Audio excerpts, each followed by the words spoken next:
जय हिंद बच्चों। कक्षा 10 के हिंदी प्रश्न बैंक में आज हम बात करेंगे वाक्य शुद्धि की। वाक्य शुद्धि किस प्रकार से की जानी चाहिए। तो इसमें प्रश्न और उत्तर दोनों दिए हुए हैं। निम्नलिखित अशुद्ध वाक्यों को शुद्ध करके लिखिए। यानी एग्जाम में आपसे कुछ वाक्य देकर ये पूछा जाएगा कि इन वाक्यों को शुद्ध करके लिखिए, यानी व्याकरण सम्मत तरीके से लिखिए। कहीं भी अशुद्धि हो सकती है, कर्ता, क्रिया, लिंग, वचन, कारक इत्यादि, तो उन्हें आपको शुद्ध करके लिखना है। उदाहरण है, मैं प्रातः काल के समय घूमने जाता हूँ। तो हमें कैसे इस वाक्य को शुद्ध करके लिखना है? हमें उत्तर लिखना होगा, मैं प्रातः काल घूमने जाता हूँ। प्रातः काल यानी सुबह का समय। जब प्रारंभ में हमने ये कह दिया है कि मैं सुबह के समय घूमने जाता हूँ, तो उसके उपरांत समय शब्द लिखना उचित नहीं है, क्योंकि ये 2 बार आ जाता है। तो इसलिए हम समय शब्द को हटा देंगे। मैं प्रातः काल घूमने जाता हूँ, ये शुद्ध वाक्य हो जाएगा। दूसरा उदाहरण है, शायद वह जरूर जाएगा। अब इसमें देखिए, शायद अनिश्चयवाचक शब्द है और जरूर निश्चयवाचक शब्द है। तो हमें इन दोनों में से एक शब्द लगाना है। वह जरूर जाएगा, निश्चयवाचक शब्द हमें लेना है और उत्तर में हमें शायद हटाकर लिखना है, वह जरूर जाएगा। बच्चों, तीसरा उदाहरण हम देखेंगे। रात में कुत्ते चिल्ला रहे थे। ये हम सभी जानते हैं कि कुत्ते भौंकते हैं, चिल्लाते नहीं हैं। तो उत्तर में हम लिखेंगे, रात में कुत्ते भौंक रहे थे।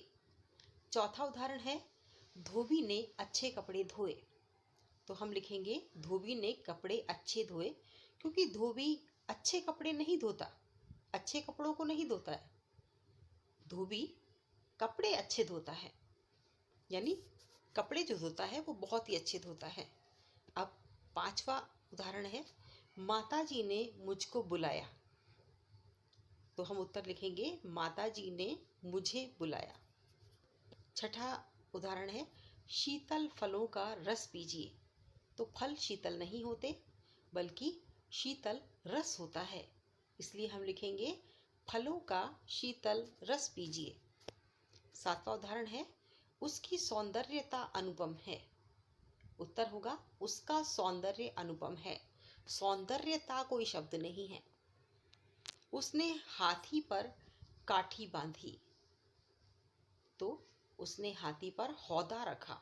हाथी पर हौदा रखा जाता है। नवा उदाहरण है, शुद्ध गाय का घी लीजिए। घी शुद्ध होता है, गाय शुद्ध नहीं। तो गाय का शुद्ध घी लीजिए। राम ने संकल्प किया। राम ने संकल्प लिया, क्योंकि हम हाथ में जल लेकर संकल्प लेते हैं, या किसी भी कार्य को करने का संकल्प हम लेते हैं। संकल्प कोई करने योग्य कार्य नहीं है। संकल्प लेकर हम कार्य करने की ओर अग्रसर होते हैं। तो संकल्प लिया। 11वां है उदाहरण, सुदामा पक्के कृष्ण के मित्र थे। पक्के कृष्ण के नहीं, बल्कि कृष्ण के पक्के मित्र थे। तो हम लिखेंगे, सुदामा कृष्ण के पक्के मित्र थे। यह सबसे सुंदरतम फूल है। अब सबसे सुंदर कह लीजिए या सुंदरतम कह लीजिए, एक ही बात है, क्योंकि सुंदरतम जो ये है शब्द, ये कहते हैं हम कि सुपरलेटिव डिग्री जिस प्रकार से इंग्लिश में होती है, उसी प्रकार से हम सुंदरतम, बहुत सारी चीज़ों में जब हम एक की श्रेष्ठता सिद्ध करते हैं तो हम उसे सुंदरतम कहते हैं। तो हम यहाँ पर लिखेंगे, यह सबसे सुंदर फूल है। इसके बाद, रमेश की तो अक्ल मर गई है। अक्ल मरती नहीं है, रमेश की तो अक्ल मारी गई है। अब है, मेरे पास केवल मात्र 50 रुपए हैं। यहाँ पर भी वही बात है, केवल और मात्र 2 शब्द आए हैं। तो हम यहाँ पर लिखेंगे, मेरे पास मात्र 50 रुपए हैं। अगला उदाहरण, महादेवी महान कवि थी। तो यहाँ पर हमें संशोधन करना पड़ेगा। स्त्रियों के लिए हम कवयित्री लिखते हैं, तो हम लिखेंगे महादेवी महान कवयित्री थी। सुभद्रा कुमारी चौहान विद्वान लेखिका थी, तो हम पुरुषों को विद्वान कहते हैं, महिलाओं को विदुषी कहते हैं। तो हम यहाँ पर करेक्ट करेंगे कि सुभद्रा कुमारी विदुषी लेखिका थी। सभी विद्यार्थी उपस्थित थे, ये बिल्कुल सही है। सभी विद्यार्थी उपस्थित थे या उपस्थित हैं, दोनों बात सही है। 18वां प्रश्न, मेरे को जाना है। बड़ा अजीब सा लगता है, मेरे को जाना है, मुझे जाना है। 19वां उदाहरण है, हमारे वाला घर खाली है। हमारे वाला नहीं, हमारा घर खाली है।